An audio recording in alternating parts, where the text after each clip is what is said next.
अस्सलाम वालेकुम, मैं हूं अरहम खान। सियासत राउंड अप में आप सबको खुश आमदीद। नाजरीन, अली अमीन गंडापुर को हटाए जाने के बाद खैबर पख्तूनख्वा में क्या PTI अपनी हुकूमत बरकरार रख सकेगी, ये एक बहुत बड़ा सवालिया निशान बन चुका है, क्योंकि इलेक्शन कमीशन की जानिब से कोई अच्छी खबर नहीं आई PTI के लिए। और अब इलेक्शन कमीशन ने मखसूस नशिस्तों की नज़रसानी केस के फैसले की रोशनी में बाज़ाब्ता एक नोटिफिकेशन जारी कर दिया है, जिसमें कौमी असम्बली के अलावा सूबाई असम्बलियों के जो हिमायत याफ्ता PTI के उम्मीदवार थे जो कामयाब हुए थे, उन्हें मुकम्मल तौर पर आज़ाद डिक्लेयर कर दिया गया है। तो अगर वो इमरान खान के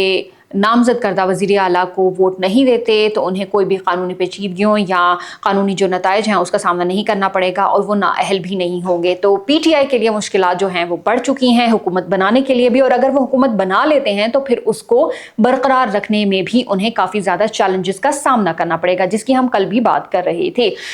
अच्छा जी, अब अली अमीन गंडापुर उनके मुताबिक जी इस्तीफ़ा भिजवा दिया गया है, लेकिन जो गवर्नर खैबर पख्तूनख्वा हैं फैसल करीम कुंडी, उनकी जानिब से ये कहा गया है कि उन्हें अभी ऑफिशियली कोई भी इस्तीफ़ा नहीं आया, और यानी ये जो एक प्रोसीजर है वो अभी एक तातुल का शिकार है। और जब तक ये तमाम तर चीज़ें होंगी तब तक पॉलिटिकल गेम ऑन है, क्योंकि फैसल करीम कुंडी उनकी जानिब से ये कहा गया है कि इस्तीफ़ा जब उनको मिलेगा तो वो आइनी और कानूनी तौर पर उसको देखेंगे, उसकी जाँच करेंगे, और अगर कोई गलती रेजिग्नेशन में पाई गई तो उसे वापस कर देंगे। तो पॉलिटिकल गेम, जैसा कि मैंने पहले कहा, कि वो ऑन है। और शेर अफजल मरवत जो हमेशा अपनी बातों से लाइमलाइट में रहे हैं, और उन्होंने तो अब यहाँ तक कह दिया है कि चूँकि ये फैसला एक सज़ा याफ्ता शख्स यानी इमरान खान उन्होंने जेल में बैठ के किया है और उनके कहने पर इस्तीफ़ा दिया गया है, तो ऐसा भी हो सकता है कि ये किसी भी अदालत में चैलेंज हो जाए। और चूँकि इमरान खान सज़ा याफ्ता हैं और वो जेल में बैठकर ऐसी हिदायत एक मुंतखब वज़ीर आला को कैसे दे सकते हैं, तो ये बहुत सारे जो सवालात हैं ये भी अब जन्म ले रहे हैं। तो अब देखते हैं कि आगे क्या बनता है। जो अपोजिशन पार्टीज़ हैं वो ऑब्वियसली इन तमाम जो चीज़ें हैं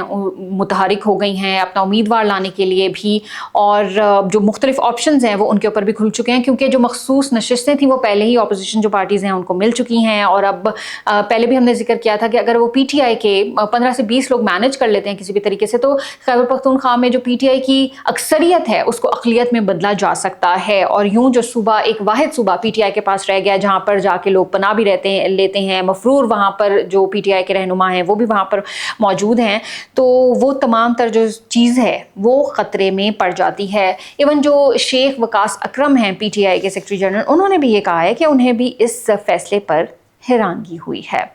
बात को थोड़ा आगे बढ़ाते हैं, और पहले हमने तब्दीली देखी CM के हवाले से, और अब जो अफवाहें गर्दिश कर रही हैं वो है कि चेयरमैन PTI जो बैरिस्टर गौहर हैं उनको भी शायद हटाने की बातें की जा रही हैं। लेकिन ये फैसला हरगिज़ आसान नहीं होगा, क्योंकि इसमें बहुत सारी कानूनी पेचीदगियाँ जो हैं वो इन्वॉल्व हैं। बैरिस्टर गौहर ख़ुद भी ये बात कह चुके हैं कि अगर उन्हें ओहदे से हटाया जाता है या वो इस्तीफ़ा देते हैं तो फिर पार्टी का वजूद ख़तरे में पड़ जाएगा। और वो इस बुनियाद पर यह बात करें कि पाकिस्तान तहरीक इंसाफ के जो इंट्रा पार्टी इलेक्शंस हैं उसको अभी तक इलेक्शन कमीशन ने वैलिडेट नहीं किया, यानी ये तमाम तर जो मामला है ये ज़ेरे इल्तवा है। और ऐसे में अगर बैरिस्टर गौहर को हटाया जाता है या वो इस्तीफ़ा देते हैं तो PTI ये अपना केस इलेक्शन कमीशन में हार जाएगी, और एक दफ़ा फिर जो उनके पार्टी का जो वजूद है वो ख़त्म हो जाएगा। अब आगे बढ़ते हैं। जो इमरान खान उन्होंने नामज़द किया है CM खैबर पख्तूनख्वा सुहेल आफरीदी, उनके बारे में जो सियासी हल्के हैं वो कोई अच्छी राय नहीं रखते, और उनको एक सूटेबल कैंडिडेट के तौर पर भी हरगिज़ नहीं देखा जा रहा। और इस पर वज़ीर इत्तलात और नशरियात अतार उन्होंने भी प्रेस कॉन्फ्रेंस किया, और उसमें उन्होंने कहा है, बुनियादी तौर पर ये उनके अल्फाज हैं, उन्होंने इनको प्रो तालिबान करार दिया है और उनको सामने लाने का मकसद भी तालिबान को सपोर्ट करना ही है। और उन्होंने कहा कि इनके आने से दहशतगर्दों को फ्री मिल जाएगा।